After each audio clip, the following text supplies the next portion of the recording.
Водата во Гостивар е исправна и безбедна за употреба, покажала направената проширена хемиско-физичка анализа на квалитетот на водата направена во Институтот за јавно здравје, информираат од Министерството за здравство.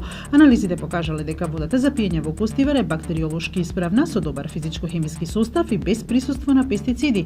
Минатата недела 450 гостиварци побарале лекарска помош во болницата со стомачни тегоби, диареја и повраќање.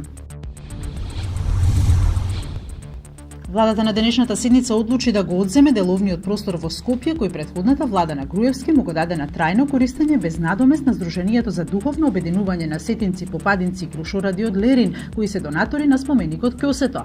Деловните простори на ова здружение му беа доделени во 2014 година. Во 2012 година Сдруженијето го додава крушоради во името родното село на таткото на Никола Груевски. И покрај тоа што почина пред повеќе од 8 години, Мајкл Джексон се уште генерира приходи од милиони долари и ја предводи листата на списанието Forbes. Петта година поред веќе кралот на поп музиката е начело на листата на најпрофитабилни личности по нивната смрт со 75 милиони долари заработка.